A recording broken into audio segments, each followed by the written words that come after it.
Okay, like I do often, let's review the architecture of what we're building here. And again, if this is one of two architectures we're considering throughout the semester. The first architecture is the mean stack. It's commonly referred to as the mean stack. And we've only seen the A in mean. So in the mean stack, you have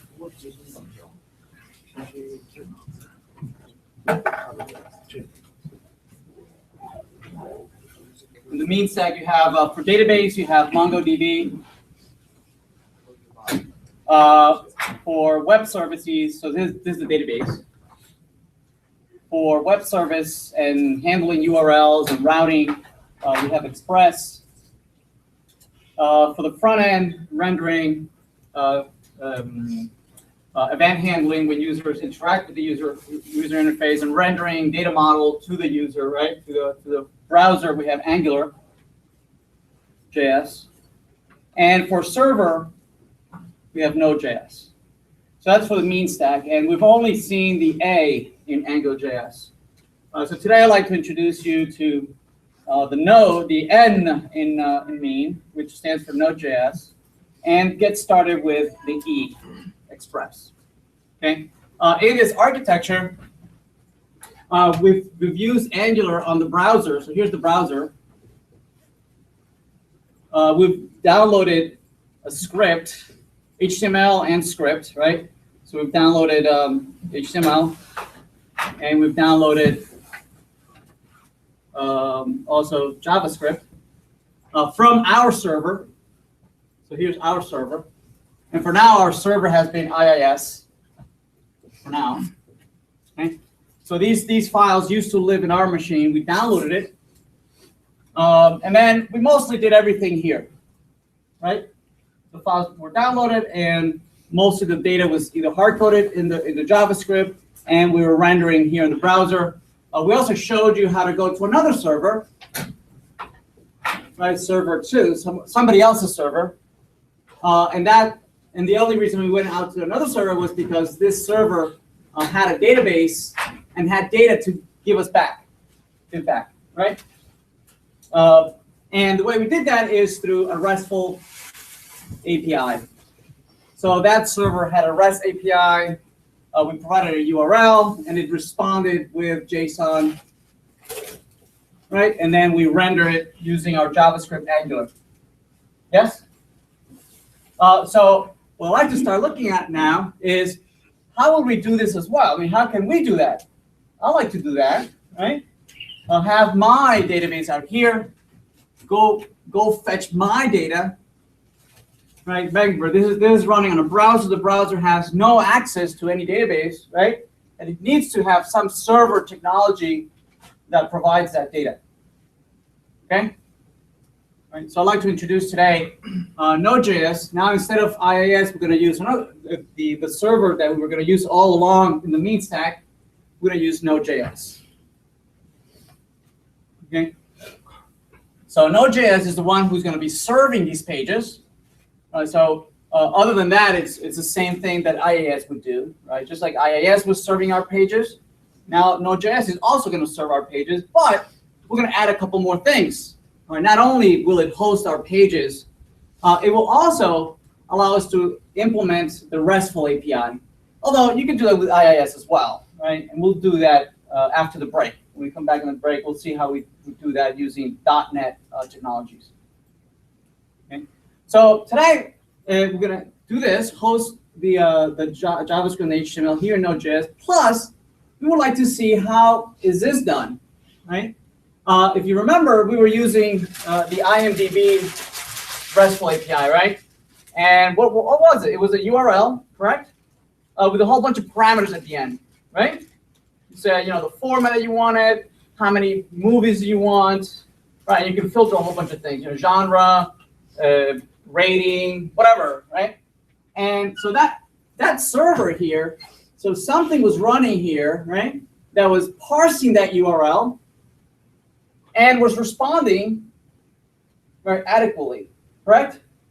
It was hitting the database, doing a query, and then depending on the queries in the RESTful API, it would respond, it would filter out the things that you wanted or didn't want. That makes sense? So we'd like to do the same thing here. We would like to also take a URL, parse it out, right, and do some logic on the server. Right? At some point, that logic will return data from the database. For now, instead of having hard-coded data here in the browser, we're going to have hard-coded data here in the server, right? Right, and the data it'll be hard-coded because we still don't have access to a database, not yet. We'll do that next week. Right, we'll introduce databases next week, MongoDB. For now, let's see how we would parse this URL and respond, different information back to the server. Correct? Now we used to maintain state here in the client, right? In the browser's memory. Let's move that stateful information back to the server, right? So that the server will maintain that state, right? As opposed to the client maintaining that information. Okay? Yes? What does it mean for an API to be RESTful? Right. So this API that we're looking at in IMDb is wasn't really RESTful. Okay? It means that it has a particular standard on how those URLs are formatted. Okay? Just like we have any document, right, is uniquely identified by its URL, right? And we usually understand the URL as referring to something physical, right? We usually refer to some physical file. It can actually be used for something more generic, right? It can be used to represent any entity or any piece of data. Right? It could represent a list of employees. It could represent an individual employee. Okay? It could be used to uniquely tag or uniquely represent anything. Right? RESTful, I think, is a representational state transfer. Okay? Meaning we would like to be able to represent the state of the application. Right? The state of the application meaning that if you add things or if you remove things, or as you interact with the application, the state of the application changes. Yes, right. And you would like to be able to represent the state of that application, right, exclusively by the URL. Right. So, for instance, if you say, you say movie, okay, the state of that is to respond, right, with a list of all movies. If I say movie and then the ID of a movie, then I'm talking about that particular movie, right? And if I say movie / actor, then that's all the actors in that movie, right? And then if I tell you an ID for that actor, right, I want to know that particular actor in that particular movie, right? So this URL allows me to uniquely identify, right, the state of my application at any one point. Okay, I can if I do a get, an HTTP get, it means I am retrieving that actor. If I do a delete, right, I am deleting that actor from that particular movie. Right? If I'm doing a post, right, I am creating a new actor in that movie. Right? So I'm changing the state. I can change the state. I can add more state. I can delete state. Right? I can read what the current state is. Right? I can change put. I can change the actor. Right? Basically, the 4 or 5 CRUD operations. I can create, read, update, and delete, or read all. Right? Read one or read all. Right? Right, so the state of the application is uniquely identified by its URL, right? And I can email this URL to you, and you will get the same data that I got, right? It uniquely identifies the state of the application. I can transfer this state, right, to anybody. All right, so let's build something like that. Now, I was saying earlier, the previous the web API that we were using from IMDb. right? Even though they advertise it and they market it, all these APIs as RESTful APIs, most of them do not follow this format. Okay, most of them do not follow this format where it's parent ID, child ID, child ID, and so on and so forth. Right? Where there's a relationship here between, there's a one-to-many relationship between a movie and an actor. There's actually a many-to-many relationship, right? A movie can have many actors, and an actor can be in many movies, right? So that means you should be able to retrieve this backwards, right? I should be able to say actor, right? That lists all the actors. If I say actor 2, 3, 4, it retrieves that one actor. If I say movie, it retrieves all the movies that that actor has been, right, part of, correct? And if I say movie 1, 2, 3, it retrieves that one movie that that actor was in. Make sense? Right? So the various representations or associations that you can create between entities, or actors an entity, movies an entity. So here's my actor entity, and here's my movie entity. Right, the actor has first name, last name, social security number, date of birth, blah, blah, blah, right? Movies has title, rating, genre, blah, blah, blah, all those things, right? Well, there's a one-to-many, right? An actor, for one actor, there's many movies, but it's also an inverse saying that one movie has many actors, right? We can represent that, just a many-to-many, right? Which typically we represented in relational databases, we represent it typically by using a mapping table, right? Saying that that actor is in those movies, and that movie has these actors, right? As we move to non-SQL databases, right, like next week, MongoDB, we're not. I mean, this will be one of many ways of doing it. This will be one, but we can actually implement the way it was meant to be. Right, many to many. We'll see how to do that. That's next week. All right, so let's play around with Node.js. I'm sorry, that answer your question? Okay, so all right. So the first thing we're going to need is be able to install Node.js.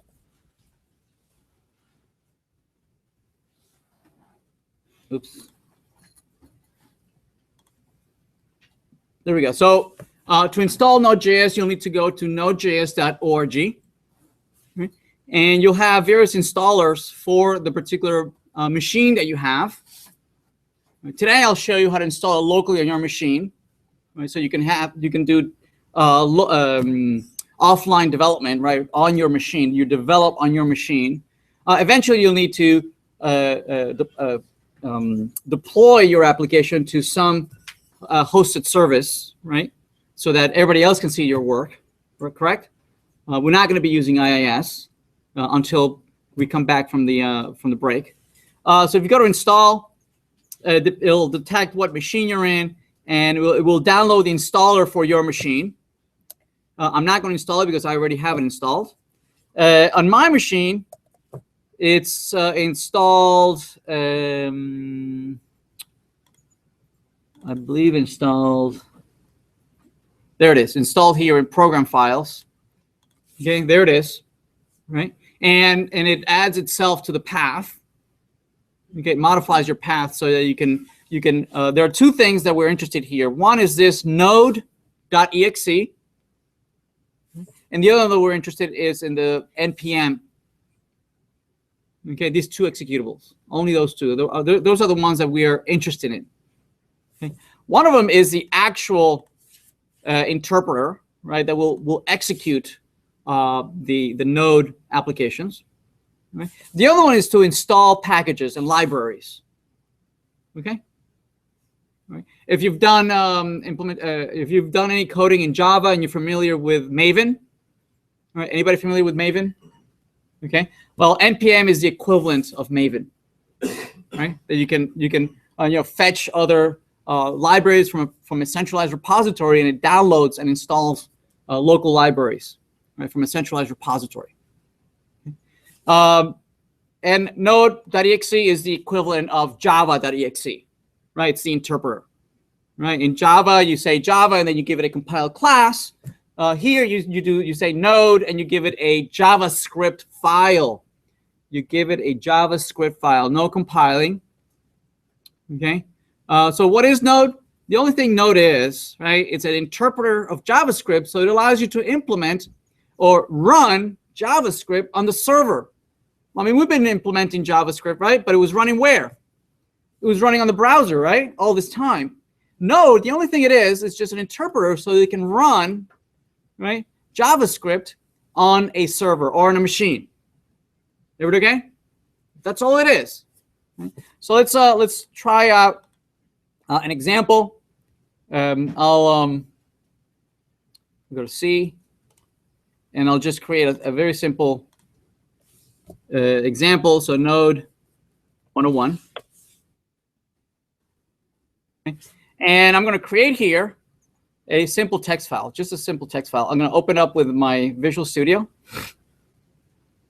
I'll say open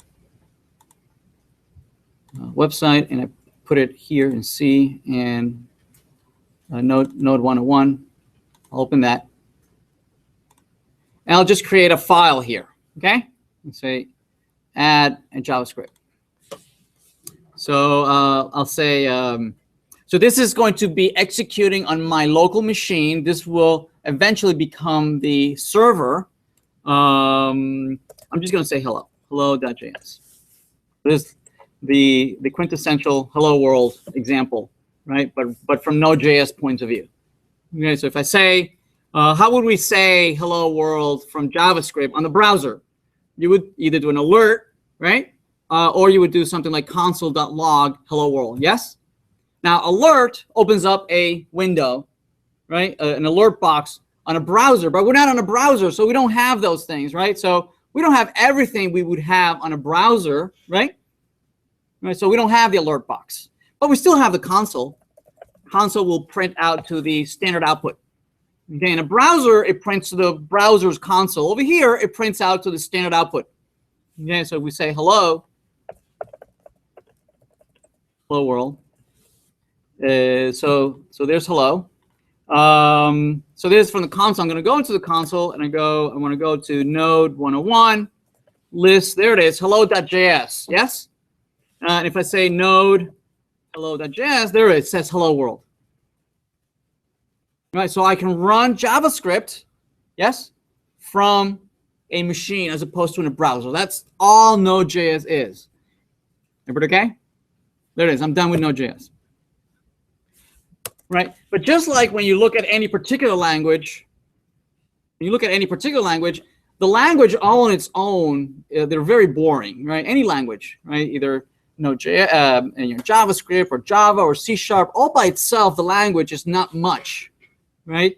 The real power for a particular language is not the language, but all the family of libraries, right, that come along with the framework. Yes, it's really the framework that it's really the strength of any particular framework. Yes, right. So just like in Java, you have all sorts of jar files and all sorts of libraries that allow you to do all sorts of cool things, right? And C and .NET as well has tons and tons of libraries. Node.js also has an open source community that has been writing all sorts of really, really cool libraries. Okay, one of those libraries that has become very, very popular, right, is the Express library. It's the E in the mean stack. Okay, right. What the Express library allows you to do is to very quickly, with a couple of lines, create a server, create an HTTP server, right, that can listen for incoming HTTP requests. Okay, so let's do that. Let's look at Express. Let's go to Express. Express.js. Express fast web framework for Node.js. So it's a framework for Node.js, right? To install it, you use the NPM. The NPM stands for Node Package Manager. Okay, just like Maven is a Java package manager, right? NPM is Node's package manager. And right now, in our application, the only file that we have is that hello.js. You see that? So we're going to install Express locally on our machine, locally on our directory under the Node 101 directory. Okay, we'll install it. We're going to say npm install Express. Okay, now -- save means not only download and install it, but also generate a file, right, that will keep track of everything that we have been installing so far. Okay, and this is useful so that if you want to send somebody your code, right, you only need to send this file, right, and they only need to do, on the other end, they need to just say npm install, and it'll install everything for them. You don't have to send all these libraries across, right? Imagine if you're installing something in Java, usually you just want to give people the source code. You don't want to give them the compiled classes and all the libraries, right? Right? They can install that on their own, right? All the jar files and whatnot, right? You don't want to have to give them all that. You just want to say, well, this is my source code, and my source code depends on these other things, right? Right? You have to resolve all these dependencies. So -- save will not only install, right? Notice it's installing. There it is. You download it. If you do ls now, now we not only do we have hello.js. Oh, we never created the package. Oh man. Okay, we never created a package. All right, we'll do that later. Don't worry about it. So the only thing that it downloaded, it created a directory called node_modules, and that's where it's putting all the libraries that you're installing. If we take a peek in Node modules, you'll see that Express is there. Okay, means that it downloaded and installed this particular package that you told it to download, and there it is, and it has the ability for us to very quickly create a very simple server. Okay, all right.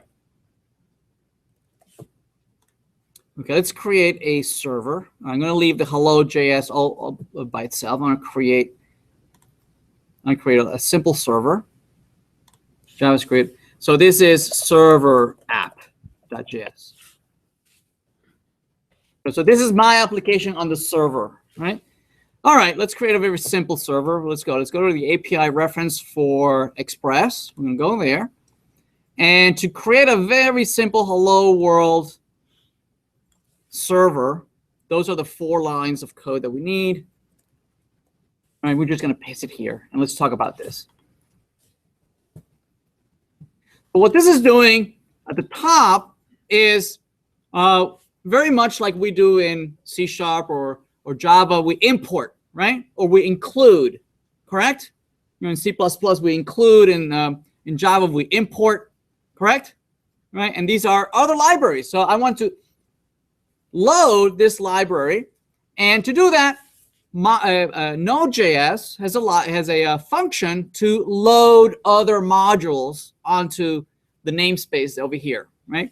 And the way we do it is we do require, just like we would do an import or an include, right? It loads a variable, an object. We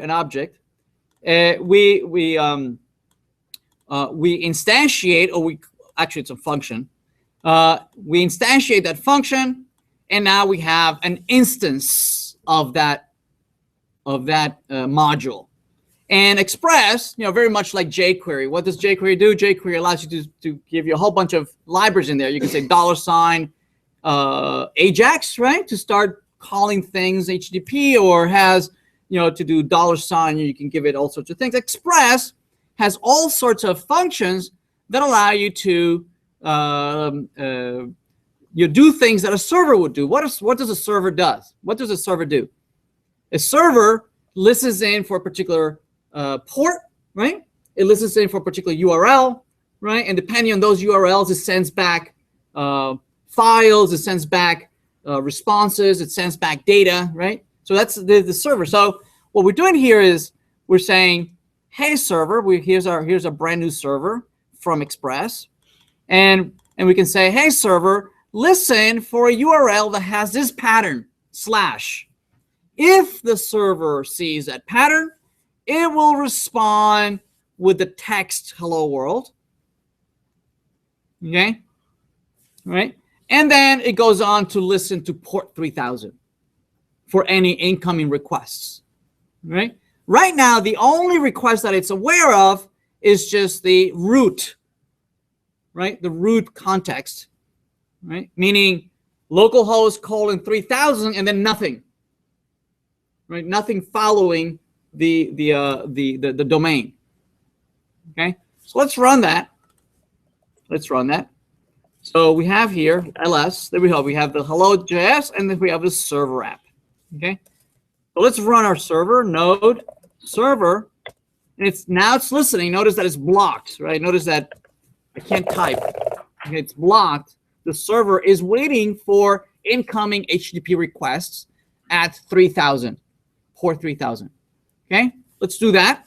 Let's go to our browser and let's call that server. The server is running locally and it's listening at port 3000 and it's listening for /, just plain old /, and it comes back with hello world.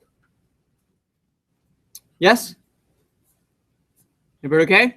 Right? If I give it anything else, it says, I don't know. I don't have that URL mapped. It's not mapped to anything. I don't know what to give you. Okay? I can stop the server. Let me stop the server. Control C, it stops. I can change this. I can do another one. I can say, I can map it to hello instead and map this to goodbye. Hello world, goodbye world. And so if I run this again, now this still is not mapped to anything. Now the root is not mapped to anything, right? Cannot get /. But if I say hello, it returns hello world. Or if I say goodbye, it returns goodbye world. Everybody okay? All right, so we can quickly program what should the server respond with depending on URL, right? All right, so this is a very simple way of mapping the resource, some kind of resource. The resource is what right now? The resource is just a string. How can I retrieve that string? Map it to some state. So that's the state, right? This is requesting that state, and it responds with the only state mapped to that request. And this is the state mapped to that request. Yes? Okay. All right. Okay. Let's see. All right, that's too trivial. Let's do something we would typically do. More typically, what we want to be able to do is just give it a whole bunch of files, right? And depending, and I want it to be able to serve files for me, like index.html, CSS, right? Bootstrap, JavaScript, all those static content files, right? That's what a normal server does, right? Okay, so let's do that. Let's go to Express. All right, if we want to do that, we have to turn that on. So we have to say, I want to map a public directory, and anything that is in there, just make it publicly available, right? If they ask for any file, instead of mapping every single file, anything that is in there, just send back the file what it maps. Okay, so to do that, we can turn that on, and we can say, by saying use map static content, meaning all those HTML, JavaScript, CSS, all that is static content, yes? Right? So map everything and put it, as long as it's inside of a directory called public, it'll just be available for free, right? You don't have to, it'll be automatically mapped. So let's do that. Let's add that over here. Okay, so what this says is that, hey, Express, make available all the files in the current directory, right, followed by public, meaning this is the directory where the server is running, right? It's this directory. Right? It's this directory, node 101. That's where the server is running. And under that directory, excuse me, under there'd be a public directory, and anything you put in there just serve it as is, right? If you ask for index.html, find a file called index.html and send it back. If you're looking for /css/bootstrap.css, go look on the directory called CSS. See if there's a file called bootstrap.css and send that back. Okay, right? That's what a normal server does, and that's the only line that we need to add to turn that on. Okay, let's do that. Let's create a public directory in here. So we'll say public, right? And under there, we can add a file. We can say hello.html. Okay, and under there, we can say hello world from hello.html. Okay, so it's in there. We restart the server. Okay, now it's listening for incoming things into the public, right? It wasn't before. So everything else still works. Goodbye is still mapped to that string, right? And hello is still mapped to that hello string, yes. But anything else slash, right, is if I ask for hello, what was it, .html? Is that what it is? I forget. Yeah. There it is. Hello world from hello.html. See that? Right, so that slash is now mapped to the public directory. Right? That slash, right? So this first slash is now mapped to the public directory. Right? And then so if I say slash hello.html, I mean this hello.html. Make sense? Everybody good? Everybody still with me? Okay? All right. All right, so we basically have most of what the server was doing for us anyway, right? IIS, that's all what we were using IIS for, right? Just to host static content, correct? Right? So with little more than 3 lines of code, these are the 3 lines of code.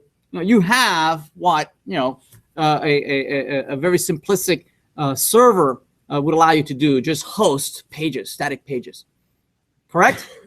Right? Just you include the library, you instantiate the library, you configure. This is configuring. You're configuring the library to use static content, and then listen at a particular port. Okay, 3000 is a very common port for developers, right? Node.js developers like to use port 3000. When you're ready to host this in a real environment, you would listen to port 80, right? That's a common port that you would listen to, and that would allow you to remove that port number. Yes, correct. When you don't provide a port number, the default is 80. Okay, right? And usually that is a reserved port, right? Okay. All right. Or a lot of people, like for instance, Tomcat likes to listen at port 8080. Right. So we run that. We restart. Notice that now our server doesn't work. If I reload, I notice that it doesn't. It's just hanging there. See, the browser's looking for port 3000. Nobody's listening at 3000 anymore. Right. Right, so it times out. But if I put 8080, because that's where it's listening now it comes back, right? Because my server is now listening at port 8080, right? That's a common port that Tomcat developers like to use. Okay? All right? Everybody okay? Yes? Where did you say, this is backtracking a bit, where did you say your Node.js was actually installed? It's when we saw it in here, program files in Node. Where is it? Node.js. Right. So what I did is from nodejs.org, right? I downloaded that MSI, right? I ran it, and it starts an auto install. And what it does is it copies these files here, right? And it updates your path to add Node, to add this Node.js directory to your path, so that you can execute node.exe from anywhere in your command line. Okay, and what happens if that does not execute from anywhere? then you need to add it yourself to the path. Okay. All right. Okay. All right. So there we go. We have a very simplistic application. All right. Okay. Well, let's look at some other really cool things that you can do. Right. For instance, not only can you send back text, right? You can send back objects. So you can say app.get, right? So say I want to get, let's see, I want to get an employee. I want to get Alice, right? So I can, right?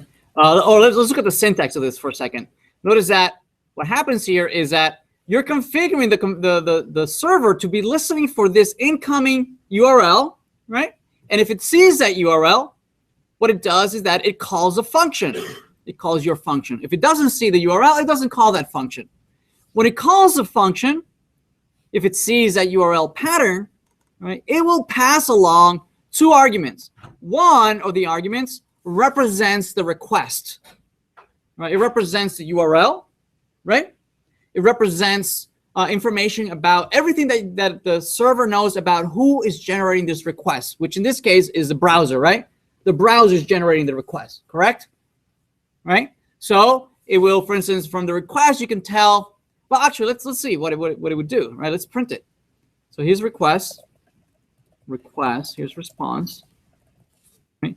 And let's respond, let's say, so request represents the incoming request, and res represents the response that you can generate back to whoever invoked you. Okay, right? So remember, the browser is sending this HTTP request, right? The browser is waiting for a response, right? Right. So as long as the request doesn't time out, it's a live connection, right? This browser is waiting for has this connection open, waiting for the server to come back with a response. So if you never send back a response, the browser is just going to stay there waiting until it times out, right? If you don't send a response. So if you don't say respond.send, right, so here's Alice, right? Here's Alice. So let's run that for a second. So now I map it to Alice. So I can say Alice, just Alice, right? Okay. Nothing new there. But what I wanted to show you is that the server, right? The server over here. Actually, let me put this on the right-hand side. Put this on the. There we go. That didn't help. Too bad I can't put this on the top like that. Actually, I can. This may be on the bottom. There we go. One of the cool things that, for instance, we can display the response. We can print out. We can say console.log the request. So let's stop this. Start again. And if we go to the browser and we request Alice again. Okay, notice what it printed out. It printed out the request object that is passing us. Okay, that's a lot of information that is passing us, right?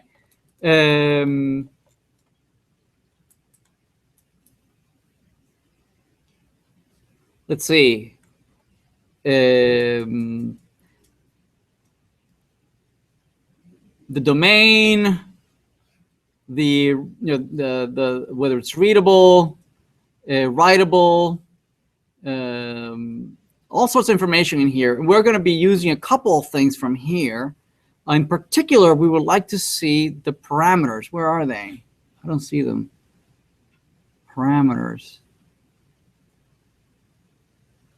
Okay, so here's the headers. These are the headers that are being passed around, right? The host, so this would be the IP address of the machine that is coming to you. Any cookie information, right? So any cookie information is being passed around. Where's the body? Parameters. These are parameters, right? These are parameters if we want to pass parameters around. right, would be passed through here. Any query would be passed around through here. Okay, any body? Where's the body? There's no body. Okay, we'll look at the body a little later. Okay, so that's the object that is being passed around to us. And right now, we don't need it. Okay. What I want to show you is that not only can we respond with just plain text, but we can respond with an actual object. So if you have a variable here and say Alice as an object, where you say there's an object whose first name is Alice and whose last name is Wonderland. Okay, we can respond with an actual object. We can say Alice, send back Alice as an object. But I wanted to send it back in the JSON format, not as just a plain string. I'll send it back as JSON. Okay, let's restart the server. Right, I have to restart the server because I modified the server, right? I need to stop it and restart, right? I just do Control-C, right, and then just re-execute. Right, that's a very quick server, huh? Right, there's it immediately starts listening. Very, very lightweight. So now if I query for Alice, I won't get a string. I get an object. A JSON object that is fully formatted. My browser has identified that it's of the JSON format, and it properly formats it for me. You see that? Not only can I find a particular person, I can create a whole bunch of them. I can say maybe var Bob. Let me just copy this. Right? And I can say this is first name is Bob, last name is Marley, right? And let's create one more. This is Charlie. This is Charlie Garcia. Not to be confused with Jerry Garcia. And I can create maybe an array. How about that? Developers, right? So this could be an array of developers. So we have Alice, I can have Bob, and I can have Charlie. It's an array, right? And maybe I can create an array. I can create another URL that says developers, and I return developers. See that? Right? So if I restart my server, right, I can ask for developers, and it comes back as an array. Comes back as an array of objects. Right? Aren't these objects very similar to the objects we were receiving when we were going to IMDb? Right? We were retrieving what? Arrays of objects, right? Each object represented a particular movie. Yes? These are objects that represent our own data, right? And right now our data is hard-coded. Okay? It's hard-coded. Right now it lives where? It lives hard-coded in our server, right? As a variable in our server, right? Every time we restart the server, this data resets. Okay? As long as the server is running, it maintains the state of these variables, right? But when you restart the server, it just reloads all these variables, right? Any modifications that you do to these variables are gone when you restart the server. So typically, where would we put this data? We would put it in a database, right? We retrieve it from a database, but we'll do that next week. Okay. For now, what I'd like to focus is on, how do we respond to these URLs from the client? Whoever the client is. Right now, who's the client? It's just my browser, right? Just like we were playing around with, last week we were looking at my films, right? My API films, and we're playing around with their URLs, right? Right? We were playing around with their URLs, right? Now we're playing with a URL of our own, right?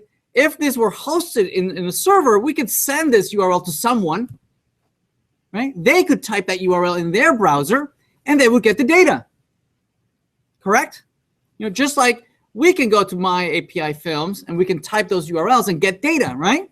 And what's cool about this is that just like IMDb here is providing data to me, and I can create an application of my own, right? Where I can do favorites and review on my own application. Somebody could use my URL, right, to create their applications, correct? Well, not only others could create their applications, I can create my own application, right? Remember the architecture. We were going from the browser to somebody else's API retrieving data, correct? Now, for the most part, these types of these types of APIs won't let you send the data. They typically only allow you to read data. The data is read-only. Right? I can ask for many movies. I can ask for a particular movie, but I can't modify the movie. Right? But if I have my own server, not only can I ask for my data, but I should be able to also to change the data. Right? I can create new data. I can delete data. I can modify data. Make sense? So that's where I want to get into. Being able to use my own URLs to create my applications, not only in terms of other people's data, but my own data model. Okay? So let's do that. Okay. All right, so developers. Now, I don't like to use the plural version, right, of the type of data I'm asking for, even though obviously it's an array, right, and it contains many of these, right? I prefer to use the singular version, right? And then, so developer returns just all the developers, right? So let me restart the server. So this no longer returns anything. There's nobody there, right? Nobody listening at developers. There's somebody listening at developer without the S. There they are, right? Okay, I restarted the server. Okay. If I want a particular developer, perhaps what I could do is have another URL that can listen for a particular ID of that developer, or an index in this case, because it's an array, right? We can have an index. So here's an index. Okay? We can retrieve. So notice that this is not hard. So this is a literal string, okay? But if you prefix it with a colon, Express will parse this URL, will extract the data, the actual piece of information that is here, and associate it to a variable. Okay, so that you can extract that value there. Okay, so for instance, we can extract the index. We can extract that index from the request params. So these are the params in the request, and then the name of that parameter index. So this matches that. Says, okay, oh, you're passing me this at the end of the URL. I'm going to parse it out, and I'm going to provide it to you through the request object in a params map. Okay, now I have the index. If I have the index, I can now, from my array of developers, I can use that index in my array and return only that one developer. That makes sense? All right, so let's start that again. Let's restart. So if I ask for developer, I still get all the developers. Right? If I ask for a particular developer, if I say 0, then I should just get Alice. Yes? There it is. I have Alice, just Alice. Right? Or if I give 1, I should get Bob. There's Bob. Right? Or if I have 2, I get Charlie. Is it okay? Yes? All right. All right. How about being able to create one, right? Or change one, or delete one. Let's do delete. That's easier, right? So to delete, typically what we want to be able to do, well, sorry, before we leave this, right? Typically we say that these are 2 of the 5 typical functions or access that we want to do for a particular type of entity. When we say an entity, we mean here, what type of entities these are. These are all developers, yes? So these are all developer entities, right? Or developer instances of developers, okay? So what do I want to do with developers? The 5 things that I want to do is I want to be able to create a new developer. I want to be able to delete a developer. I like to be able to update a developer. I like to be able to retrieve an individual developer, and I like to be able to retrieve all the developers, right? Is there anything else? Not really, right? Well, the only other things that are left is, is there anything that the developer is related to? For instance, a developer might have developed many applications, yes, right? So, but those are relationships with other things, with other entities, right? We'll do that in a second.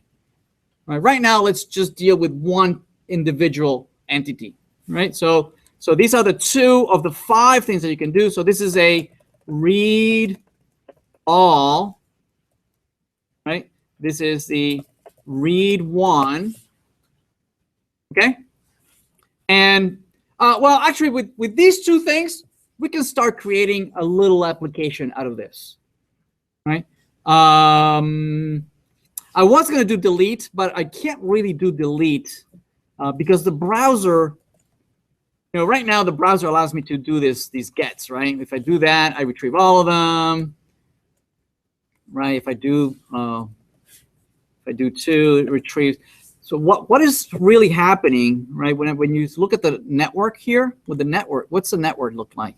If I refresh, look what the network's doing. Look at what the browser is doing. This is the URL that it's generating here. Here's the URL. See the URL? Notice that it's of type get. See that? Right? That because this is of type get, that's why it's being mapped to this get. Right? This is saying, hey, server, listen for an incoming get, yes, with that particular URL. And that's exactly what I'm doing. I'm generating a get with that particular URL. Yes? That's why this is executing. Everybody saw that? Right? If instead I do that, again, there it is a get with a URL developer with nothing after it. That's why this executes down here. It's listening for a get, which is a get. You see it's a get, right? It's a get. And I'm listening for that URL. It maps to this, and I return all developers. Everybody okay? Right? But from here, there's no way to generate a delete. Right? Or what I could do is the following, but this is not RESTful. Some people would do this. I say, I want to delete. Oh, well, what I could do, I could say /index/ delete or something. Right? That would work. I mean, I could do it this way. How would I do that? Let's see. I get the index. I could then do what? I can splice out. I can say developers.splice, right? Index, I want just one, and then retrieve all the developers. Yes? I could do that. Let's try that. Let's restart the server. So let's see, if I say developers and I retrieve all of them, that still works. I have all of them, right? And if I ask for a particular one, that's Bob, yes? Notice that all developers still there. All the developers still there. All 3 of them are there, yes? But if I say /1/delete, it's going to execute which one? It's going to execute this one, right? Yes? Line 18, are you going to return different values? Oh, I would retrieve all of them, right? Let's retrieve all of them. Meaning everybody who's left, right, after having spliced out that one of them. Yes? Okay, let's do that. Oh, let me restart this. I got to restart the server, right? Okay, so I'm going to delete. It comes back with only 2. So no longer is Bob Marley in there, right? Notice that if I ask for all developers, it's only going to return those 2. I have spliced out, right, element number 1. Yes? But doing it this way, I am breaking. So I could do everything with get. I could do everything with get. There's no need to do use any of the other methods. But this is breaking the pattern of RESTful APIs. Okay? It's the easiest thing to do, and that's why most APIs that you find out there, they just stick to get, right? And they break the pattern of the RESTful API, okay? The correct way of doing it is to instead do, I am going to listen for an HTTP delete, okay, for the same URL. Notice it's the same exact URL that we're using here. See, it's the URL pattern, it's the same. See that? But instead of sending a get, I'm going to generate a delete, okay? But I can't do that from the browser. I cannot generate a delete from the browser. Okay, well, at least not from the command, from the input field here. The only way to do that is to generate it programmatically, either from JavaScript, yes, or use, there's several tools that allow you to generate these URLs, right? Like Poster. Poster is a nice plugin for Chrome that allows you to generate all sorts of URLs. Okay, but we know how to do it from, well, actually, I'll show you how to do it from Angular. All right? All right. So we're going to have to wait a little bit to be able to do that, right? Let's wait on this. Let's use what we have so far, right, to generate a small Angular application. All right? We'll display all the elements, all the developers, and then we'll put a red X right next to it to click it, and then programmatically we'll generate a delete. Everybody okay? Yes? All right, let's do that. All right, let me restart the server. All right, so let me create a small Angular application. I'm going to say add here a new HTML page. This will be index.html. There it is. So we already know how to do Angular, right? Very easy. So this is my NodeJS 101, right? We need to include a couple of libraries here, and we're going to put them under the JS directory. Right, we'll probably bring over, wait, delete that. Let me see where do I have in downloads probably. Let me see if I have Bootstrap. There it is. I have Bootstrap. Can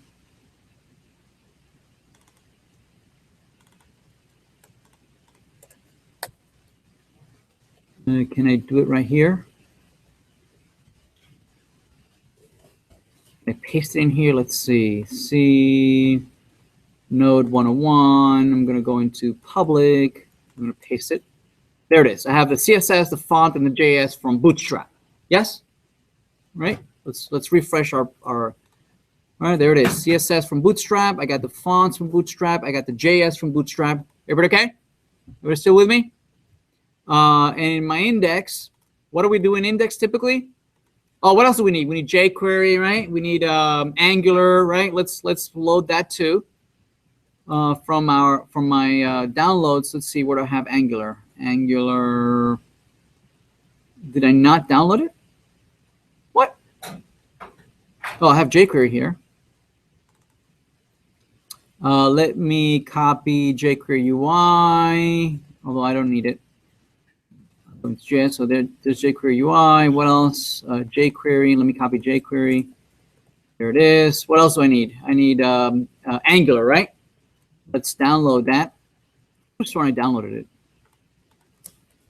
AngularJS.org. I'm going to download. I'm going to download it where? I'll first download it in my downloads page, so I don't have to do it again. Actually, let me get a whole couple of things here. Let me download route, save it to my downloads. I'll also download the non-minified Angular version. I'll save that. There we go. And here, I'm just going to copy from my downloads directory my Angular. I just downloaded it. Where are you? Angular. There we go. Angular. I'm just going to copy that. I'm going to paste it in my JS file directory. There it is. All right. I think we have everything. Let's refresh. Okay, let's see. We have Angular, route, Angular. We have jQuery, jQuery UI, Bootstrap, right? We have the fonts. We have the CSS. I think we're all set. All right. Okay, so for my index, I'm going to include all that stuff, right? So I'm going to do link, href is CSS, Bootstrap, yeah. Rel style sheet. What else? We're going to load jQuery, right?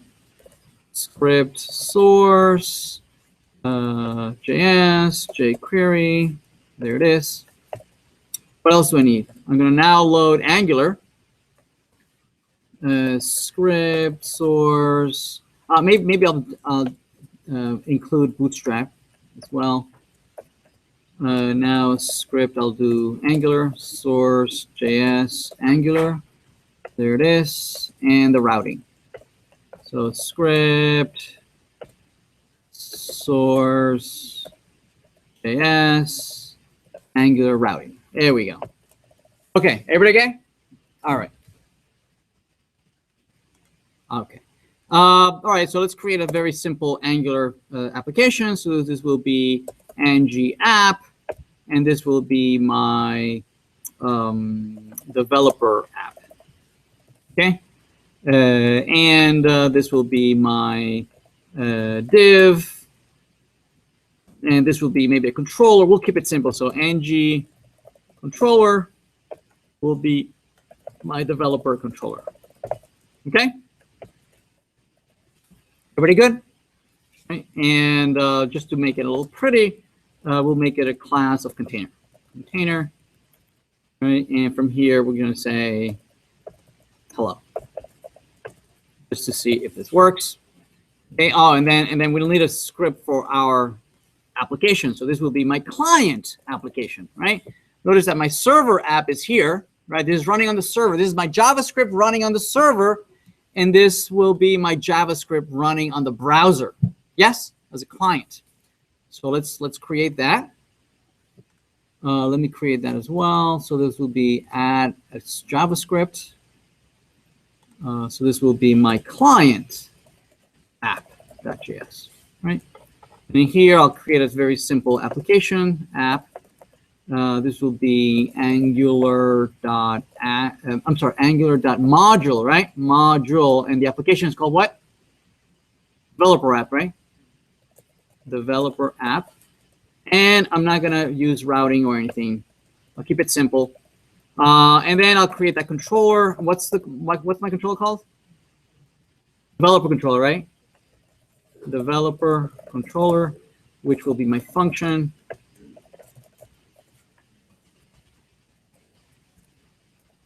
And this is going to receive a scope. There we go. And we declared in the HTML, we declared a hello. So I'm going to send hello.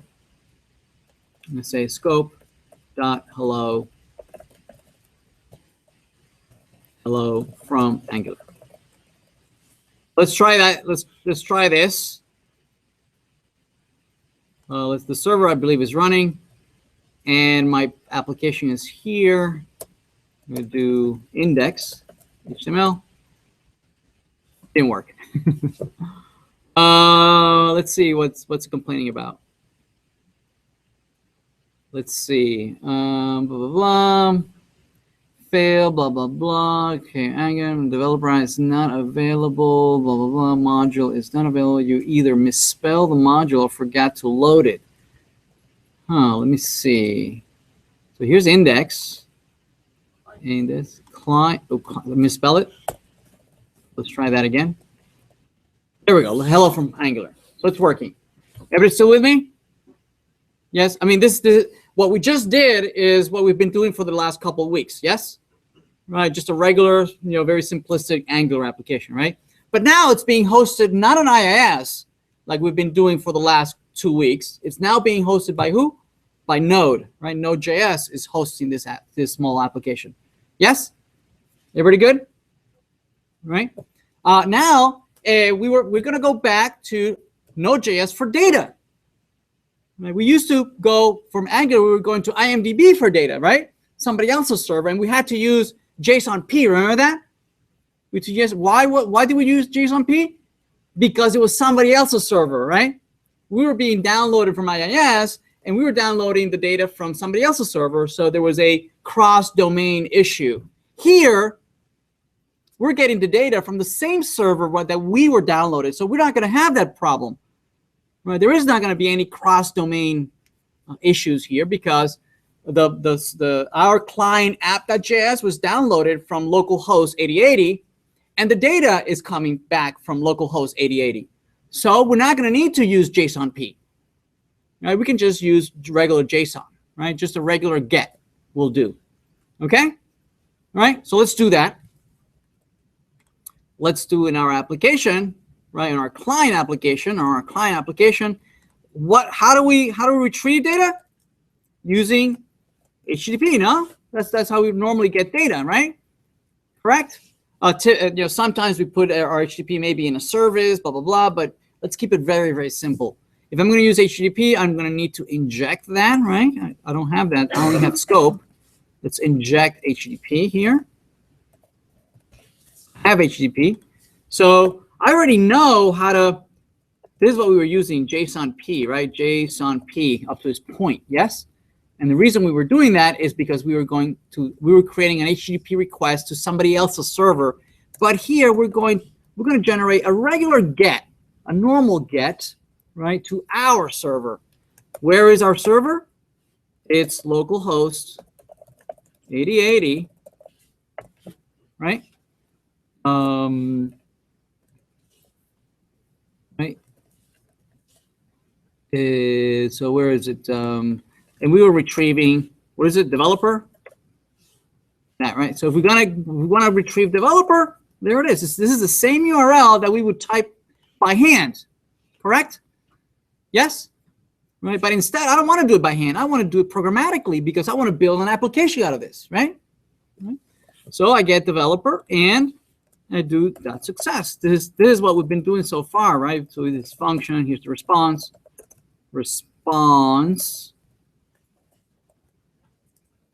And I'm just going to send it to the console to display it. So console.log response.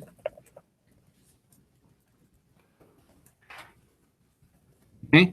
Well, all right. So let's load index. Let's go back to index. Here's index. Let's look at and let's reload that. Oops, something went wrong. Wait, what? Cross origin. I'm sorry? No. 8080 hosts.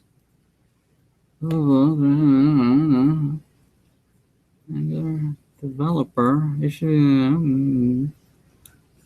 Wait a minute. Just developer. How's this? Okay, there it is. Okay. Right. It was getting confused by giving it the domain, right? And not knowing where it was being. It's from the same, I'm being downloaded from the same machine. I don't need to tell it what domain I'm being downloaded, right? I am going to my server. So it's /developer. Notice it retrieved the three objects. There they are. Alice, Bob, and Charlie. You see that? Right? So this is very, very similar to what we were doing, going off to IMDb, retrieving the movies, right? But now we're doing it from our own, right? From our own application. I can send it off to be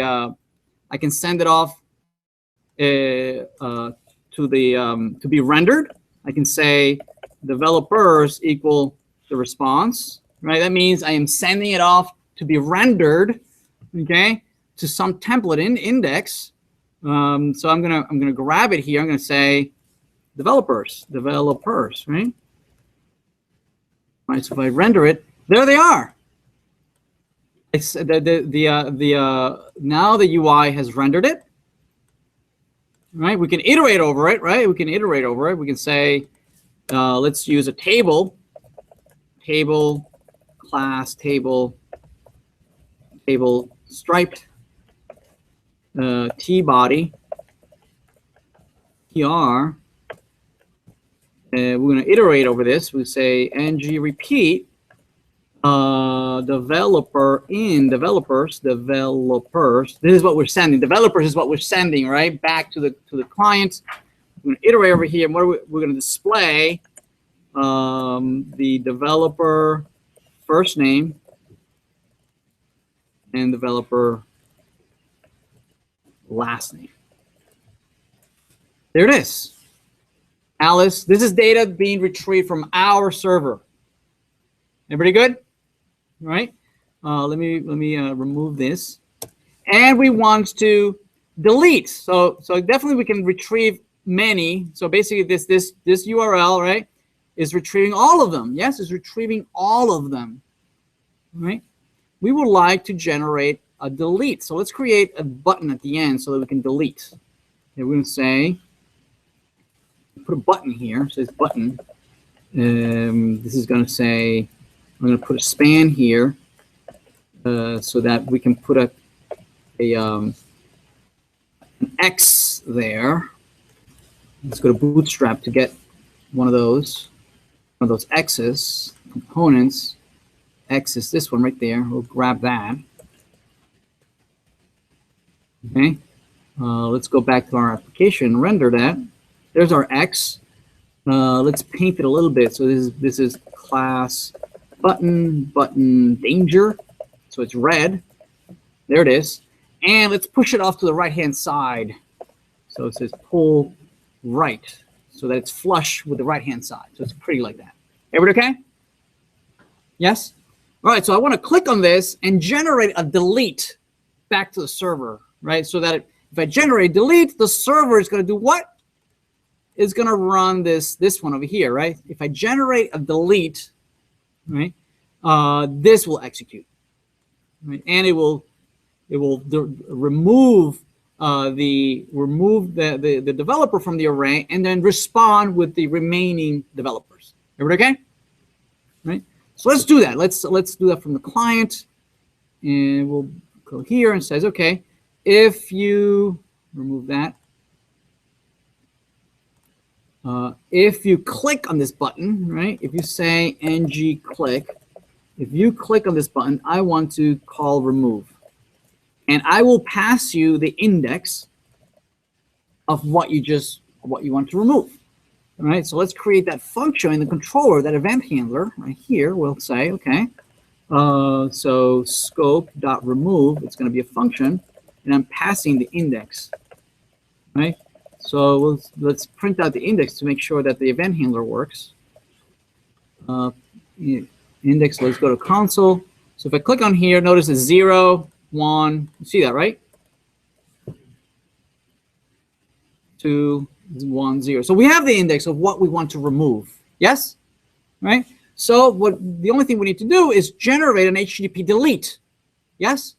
Right, to the server. So we can do that. We can say HTTP, I want to generate a delete. Right? Over here, you're generating a get. Right? Notice here, right? Let me right, when we do this and we go to the network and we refresh, right? Notice what is happening here, right? This is too small. Notice that I'm generating an HTTP GET, right, to that URL. See that?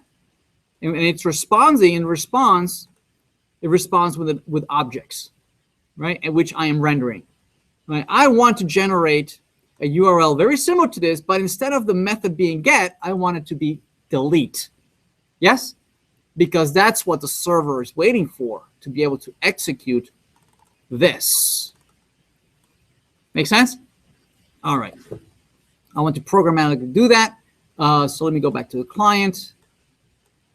So here's the JavaScript. So I'm going to do an http.delete. I'm going to generate a delete. What's the URL? The pattern.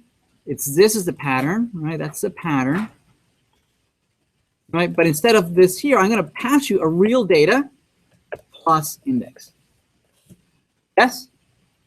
I'm building the URL on the fly, and as a response, right? As a response, what am I getting back as a response?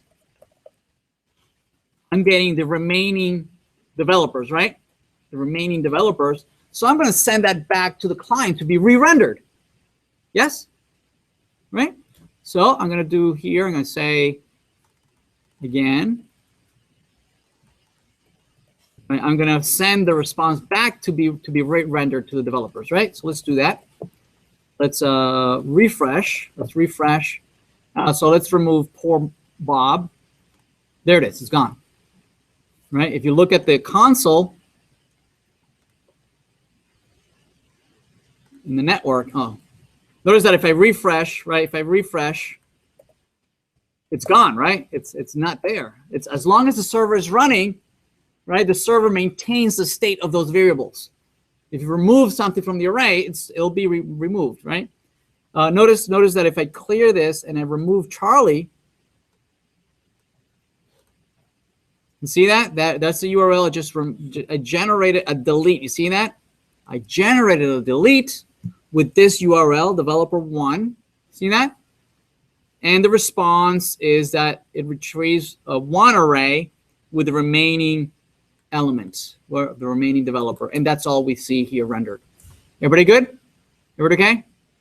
All right. How about creating a new developer? Let's do that. All right.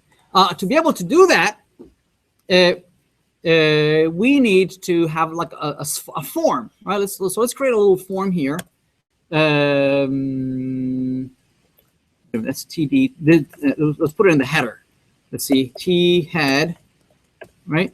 We'll create a row of input fields, right? So we'll, for the first name and last name, so we'll do an input field. Oh wait, T head, right? We'll put an input field, input of type text. Oh, that's the default. Class form control, so it looks pretty. So let's create 2 of those. And one last one for a button. I'm going to copy the button down here.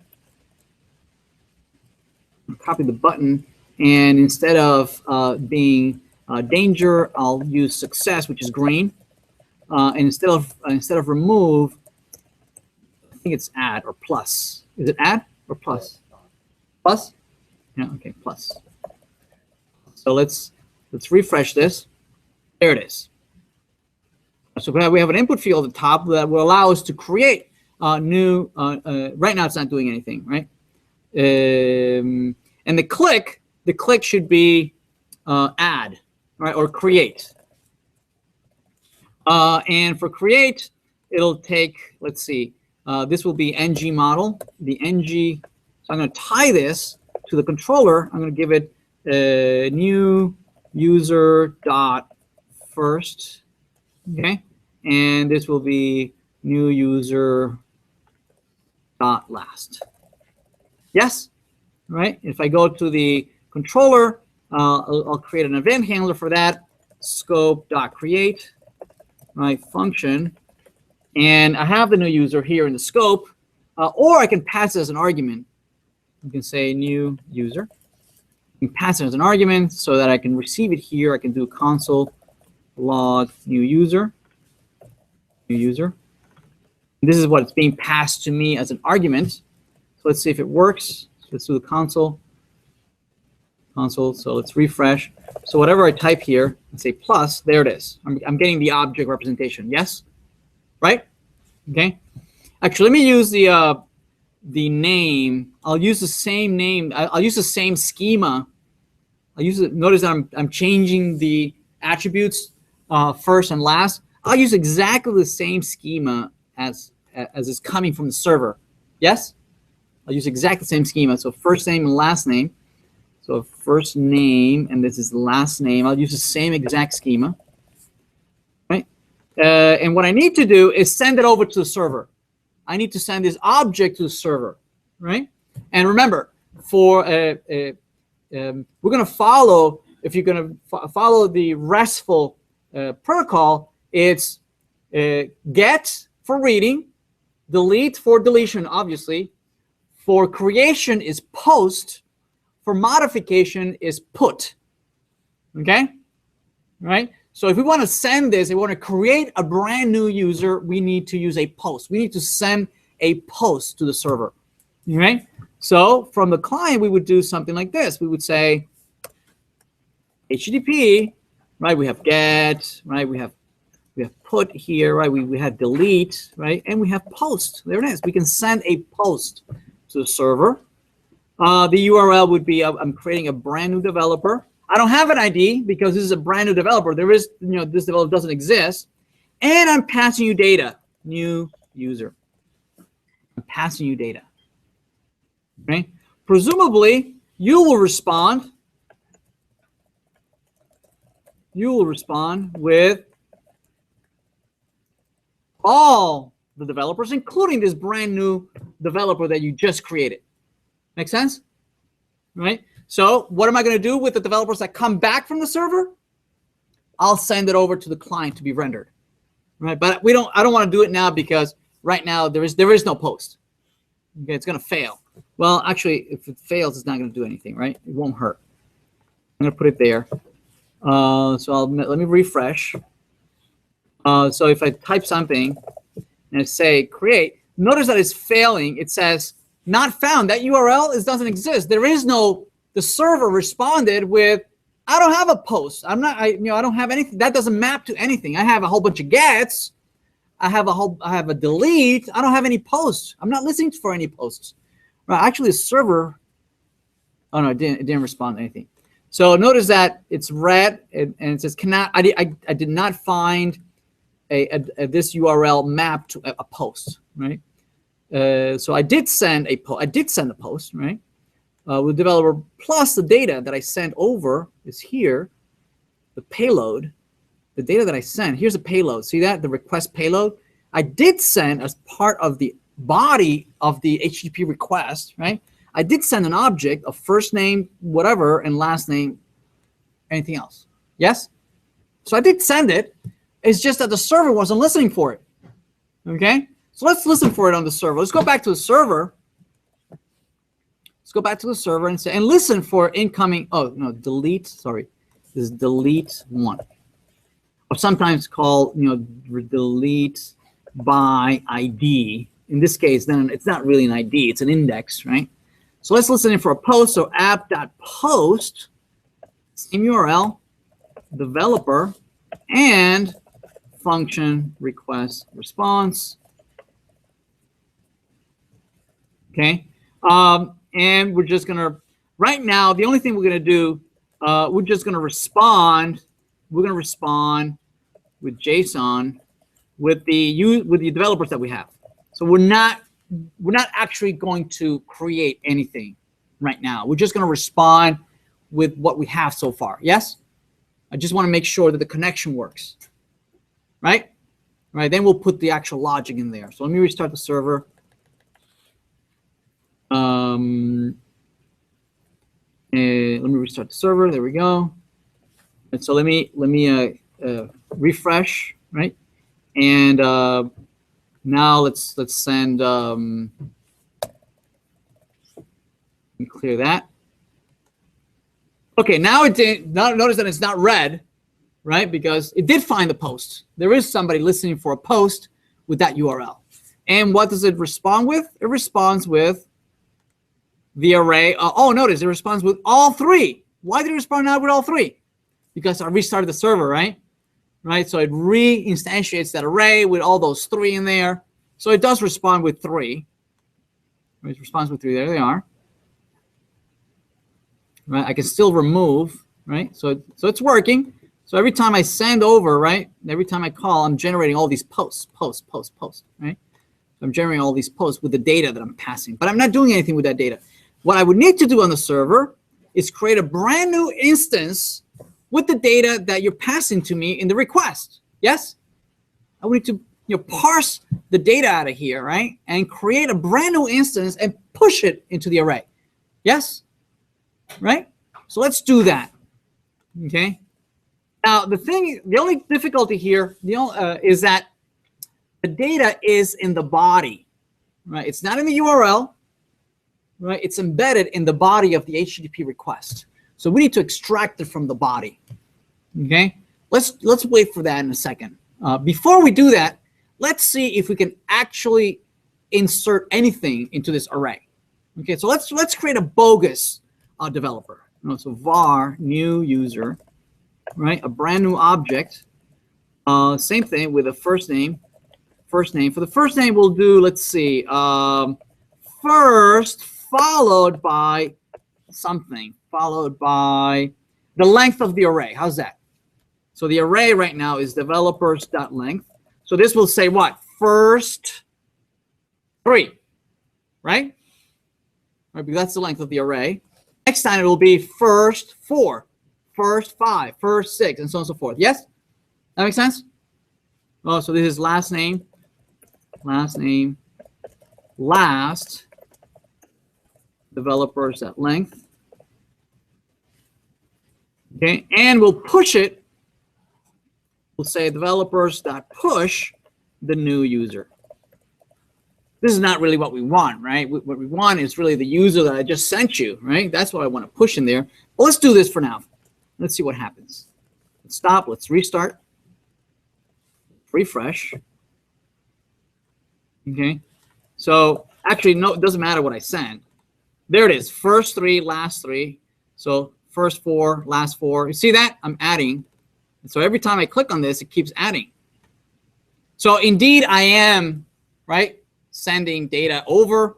Well, actually, no, we're not getting any data on the other side. We're just putting bogus. We're creating bogus developers and adding it to the array. But we know we can add stuff, right?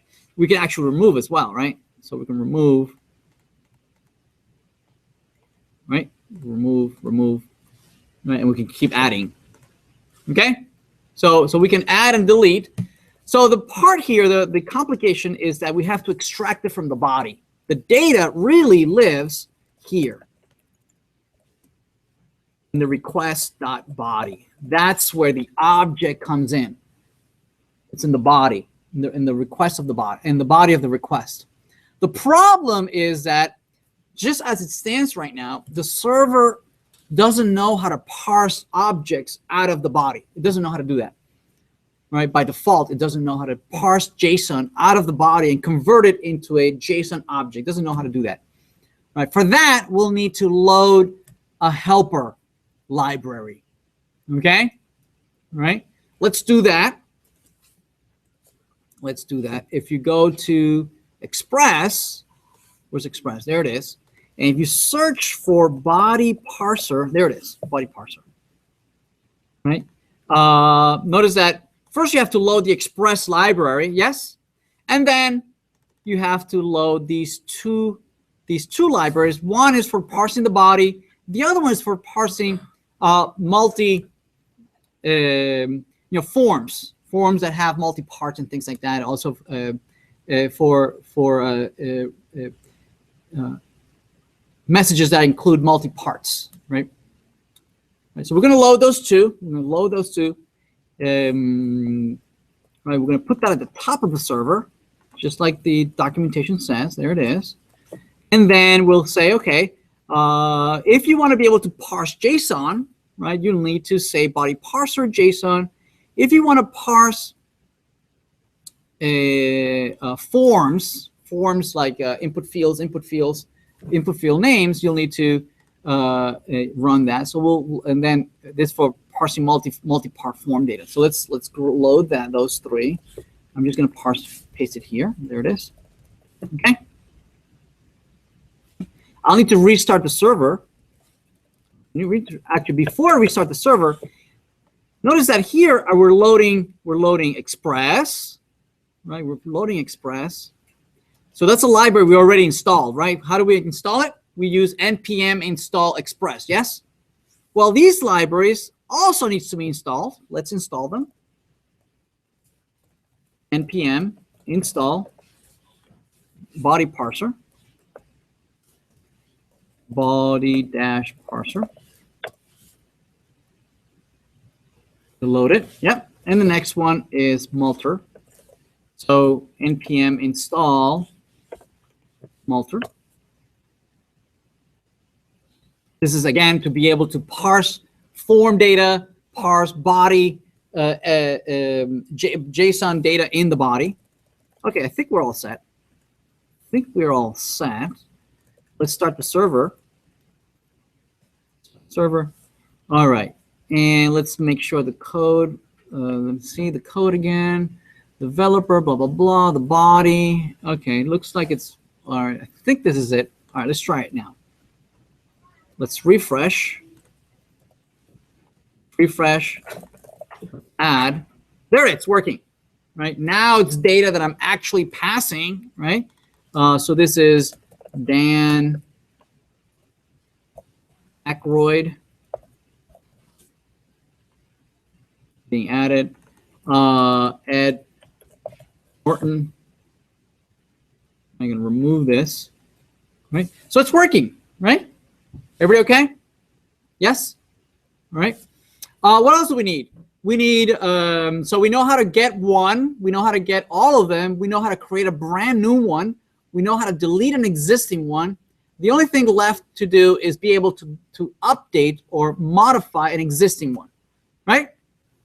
Yes? All right, so let's do that part. So first we need a way to select, right, which one we want to edit. So how about we put a little pencil here, right, next to each one of them so that if I click on it, it will copy the data into the fields. Yes? And then we'll put like a checkbox here, right? The checkbox will mean update this field. Make sense? All right, let's do that. So let's see. Blah, blah, blah. We'll do here, we'll put another button at the end. But this button will be select. Okay? And instead of danger, it'll be maybe primary. No, or what is it? What do we have? Primary, success, warning. And instead of remove, it'll be the pencil. There's the pencil. Okay? So when I click on it, what I want to do is copy it here so that we can have a checkbox over here. So let's add the checkbox. So let's add a checkbox here at the top. And this is, let's do update. Update. Now, update will need to remember, right? We'll need to remember the index, right? The index of what you had selected, right? So that it'll know which one needs to be updated, right? So it's not this index.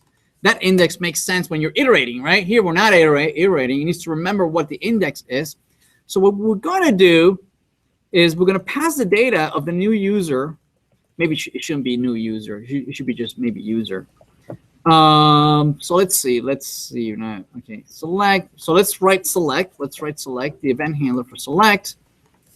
We'll do scope dot select equal function and then the index. And what we'll do is we'll update new user. New user is those input fields, right? Those are the input fields. We're going to make that equal to scope.developers. That's the array that includes all the developers. We'll say that that's equal to that index. Okay, let's see if that works. If I select, notice that it copies it. You see that? It copies it. Yes? So it copies it up the top. Yes? So new user knows the first name, last name where you selected. It actually also knows the index, right? Because it's part of new user.index now, right? Because it has a reference to the original object, right? Which has the index. Okay? Wait, does it know the index? No, it doesn't know. It doesn't know the index. No, it doesn't know the index. So let's store in new user index, equal the index. Or let's just store it in the scope, maybe something like scope dot selected index. Right now it's null, but we're gonna update that with the index. So we'll remember what the index was, right? What you selected. Now let's go back to the updates. We'll put a checkbox here, right? So not pencil. What's a checkbox? Anybody? Checkbox. Okay. There it is. So this is okay. And instead of warning, we'll make it a primary.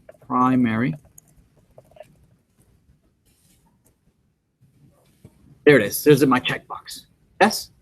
Right. So this allows me to select, and this allows me to update this. So let's create the update method event handler, which we didn't have.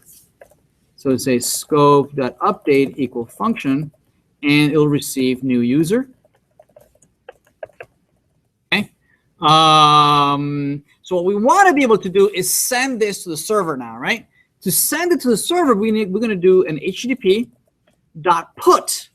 Remember, for create we use post, for delete we use delete, for reading we use get, right? And for updating we use put, right? So what are we using? We're updating the /developer. Now this is an existing developer. This is an existing developer. So I need to tell you which one of these existing developers. So it's the index. Where do I have the index? I stored it in scope.selectedIndex, right? Right?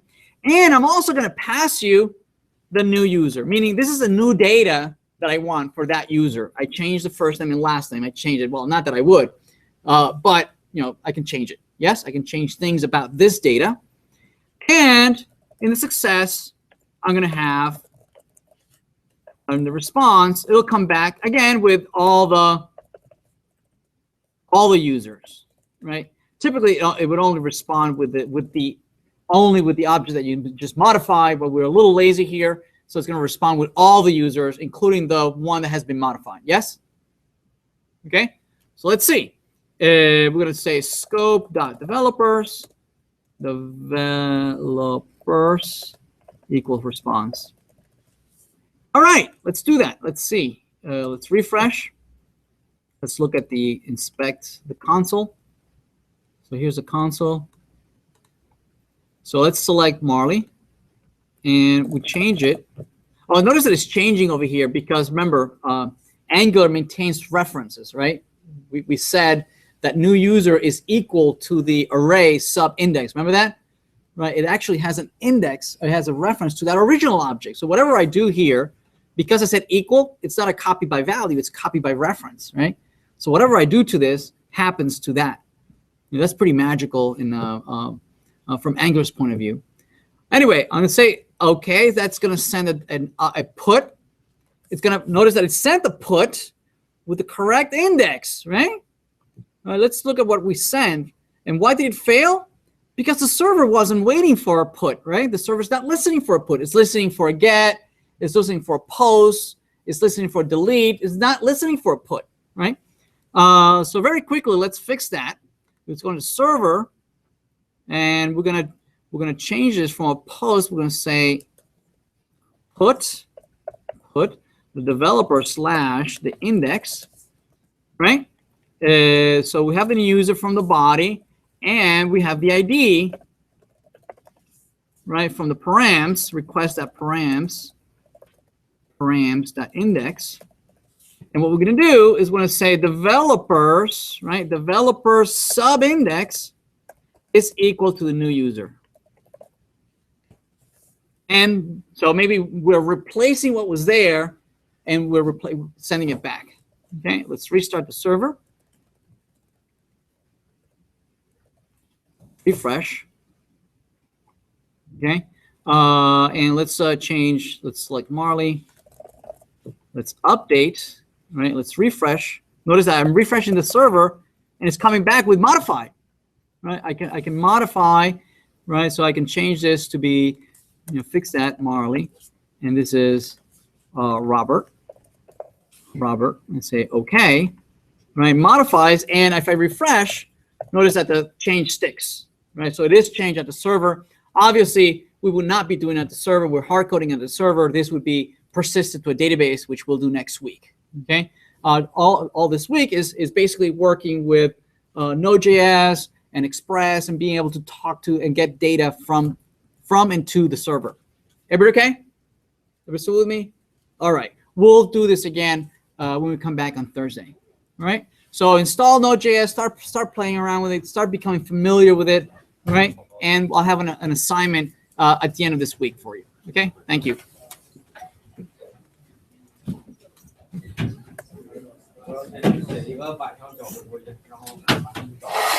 So Mansoor was not able to come today. He's not feeling well, so I'm sorry. he's not able to come today. Okay. Watch the Catch the video. cord. Or what? Oh no. Oh, you didn't stop. If I don't stop it, it'll